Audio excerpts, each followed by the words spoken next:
When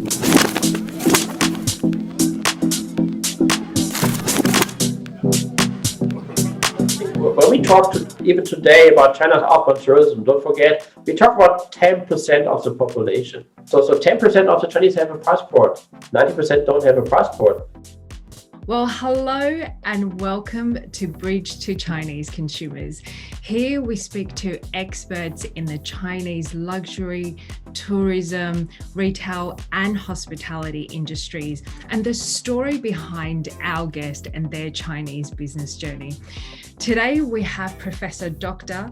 Wolfgang Georg Arlt, all the way from Germany, and he is the CEO of China Outbound Tourism Institute. Yes, okay. Well, first of all, Daniel, thank you very much for having me.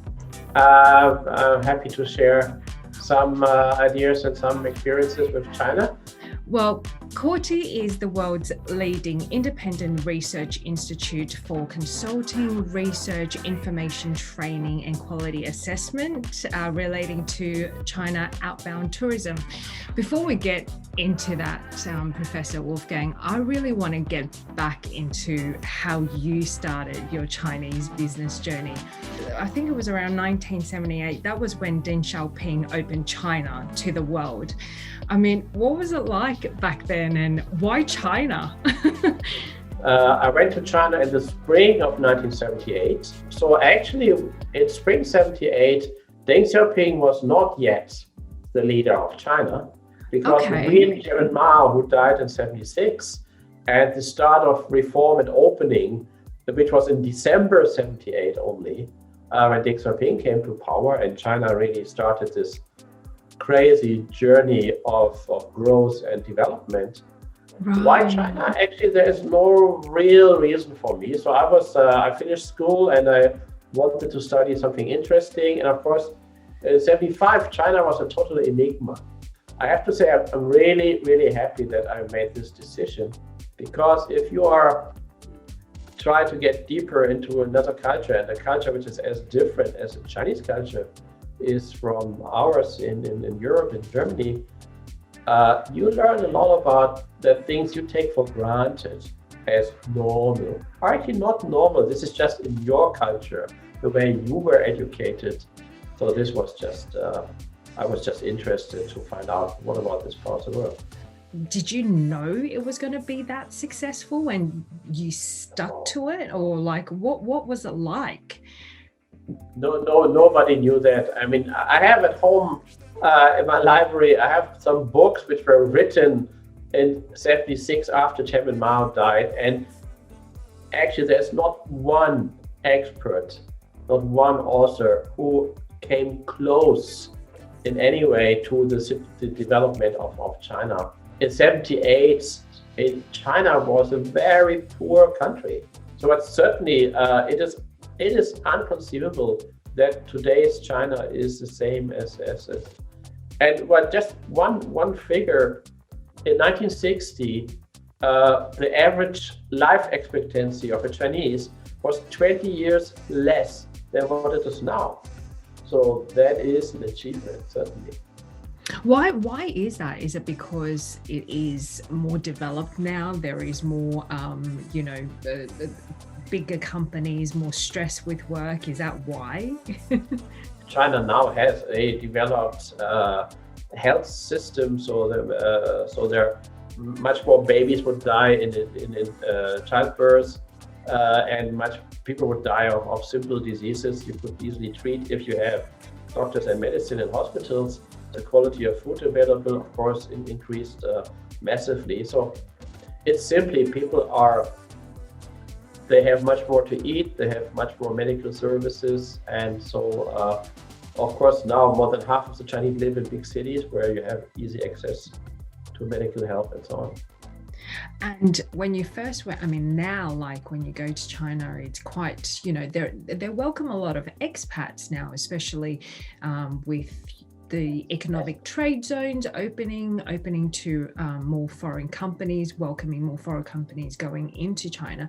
But when you first stepped into China, Were there a lot of expats? I mean, I've heard stories when some of my friends went to China, they're like, oh my God, I've never seen a white person before. Was it like that? Yes, obviously when we were there, and also later on, so in the 1980s, I became a tour operator, and we brought Germans to China, and then in the 1990s we brought Chinese to Europe. But yes, of course, in the 1980s, for many Chinese, this was the first time that they saw a Western person. And so, of course, it has changed completely now. And if you walk around, in the cities, you're not a sensation anymore. And also, I would say, actually, China learned a lot from other countries. And now, yeah, and of course, every year, the number of Chinese who can speak English is increasing, obviously. So we have not learned as much about China as China has learned about the world. It is absolutely insane to really like grasp how much China has grown over the last, those 40 years, and so quickly. But you operated your tour for quite some time in China, isn't it? For about until you really started COTRI. Actually, the travel to China finished in '89, but at the same time, in Berlin, the wall came down, the Soviet Union disappeared, so everything changed.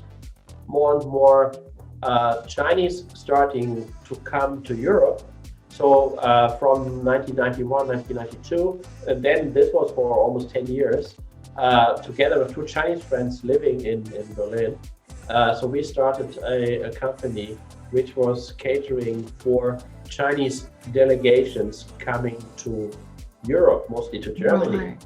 And we would also organize, for instance, training classes in modern management or something. So you would have the managers from the Shanghai electrical company, so the middle management, they came in different groups and they learned something about modern human resource management and stuff like that. We would organize this. Well, first you went to China, then you went back to Germany, and then you were bringing Chinese delegates over to Germany. And then what happened between that period of time to COTRI, which was established in 2004? Yeah, well, actually, during the 1990s, of course, more Chinese got richer. So, because one thing, when we talk to even today about China's outbound tourism, don't forget, we talk about 10% of the population. So 10% of the Chinese have a passport. 90% don't have a passport. They don't have the money to travel abroad, so there's no need for a passport. Exactly. 1997 was the first year Chinese could get a visa for leisure. So the Chinese government allowed Chinese to leave the country just for fun, just for leisure trip. Wow, only in 97. So from the end of the 1990s, you had enough Chinese who had the money and the wish to travel, and also they got the permission of the government to travel. So and this is when it became a business where, of course, then a lot of Chinese companies went into this. Also, Chinese living in Europe, that they got this business, and so it became much harder to compete with the Chinese companies. So and there was a point when I said, okay, I will finish my PhD and I'll become an academic. So what I did, and so then from 2002 I was a full-time university professor. Mm-hmm. But to keep my knowledge and to help other people with that knowledge, so I started in 2004 COTRI, so China Outbound Tourism Research Institute, which at that time was something everybody was, of course, laughing at me and saying, what a crazy idea. So at the beginning it was, the institute was half the person working for me and some students and myself. So that was like a hobby. But within 15 years, from 1997 to 2012, China developed into the largest Biggest. tourism source market, the biggest in the world. And like you said, only 10% of 1.4 billion people have passports. So only 10% have actually traveled outside of China. And Chinese outbound tourism is the largest globally. So the pent-up demand for outbound tourism in that group is still huge opportunities there over the next 10, over the next year. Yes. A good friend of mine, Roger Hugh, who has been working a long time for a sea trip, he asked the audience, okay, you want to have a lot of Chinese tourists? Yeah. Are you sure? Are you ready for it? So because he said, well, if you have a new destination and you get 100 Chinese tourists coming there and they like it, they will tell all their friends, and then after 3 months you will have 1,000, and after another 3 months you will have 10,000. 10,000. So are you really prepared for that? So if something becomes a hot destination, then everybody wants to go there. Well, that's a good point. So when you say, okay, are you sure? Are you Chinese ready? What is Chinese ready?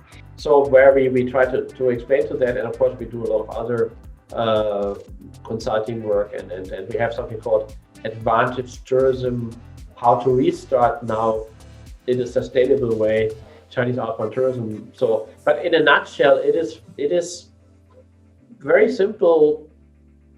Put yourself in the shoes of the Chinese and see what is their demand. So that is the first thing to understand. There is not the Chinese outbound tourist. There are different people who want different things.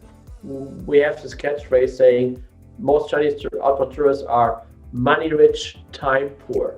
Mm-hmm. So they have money and they're happy to spend the money when they're traveling abroad, but they will only have like 10 days a year or something like that.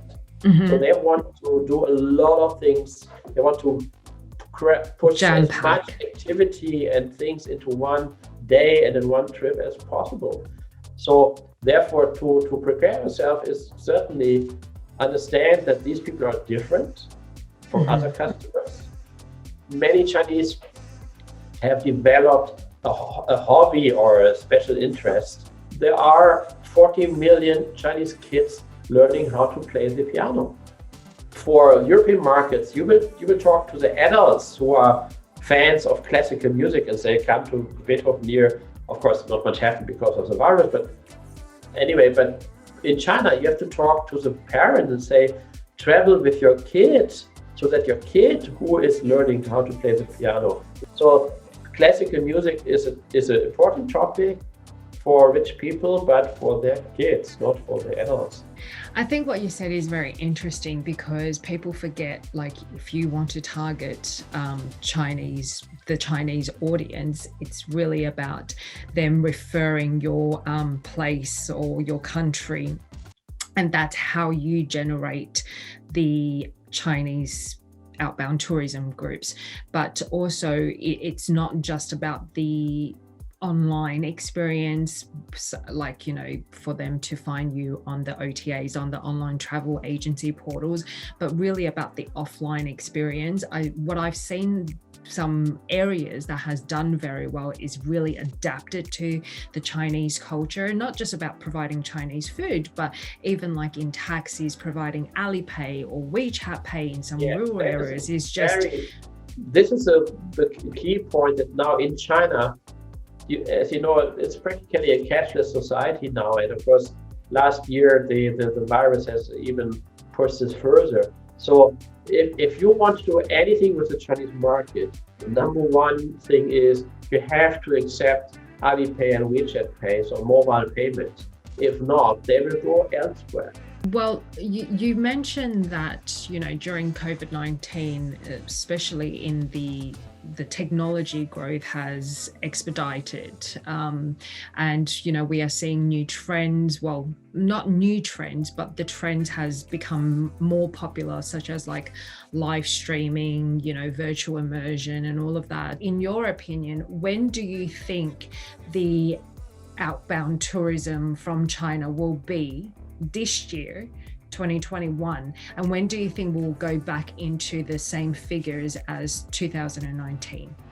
That is the $1 million question. So, certainly.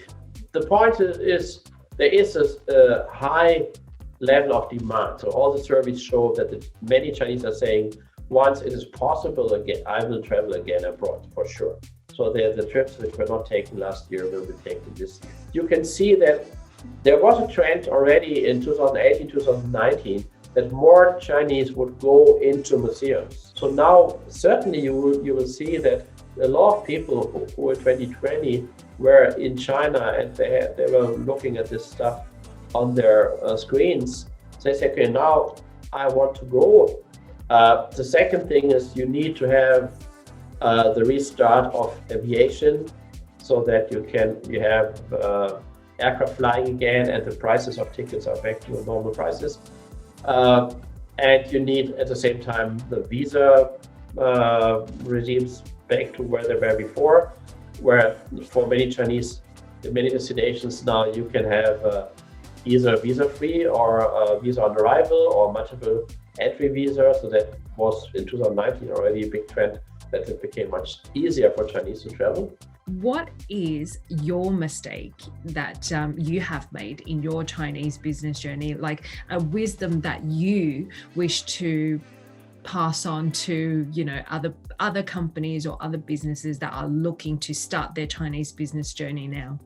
I think the biggest mistake I've made and many people have made is thinking, okay, now I understood what is the situation in China and now I can build on this, not realizing that it will change so rapidly. Every question which starts with, do the Chinese this and this, is the wrong question. If you for a month don't pay attention to the new developments, it's already outdated, so there already something new has come. You can learn a lot from the Chinese culture and you can learn a lot about yourself by the contrast. So lastly, for our viewers that want to get in touch with COTRI, tell us, what do COTRI offer and how do they find you? Yes. Well, so we have a website which is called www.china-outbound.com.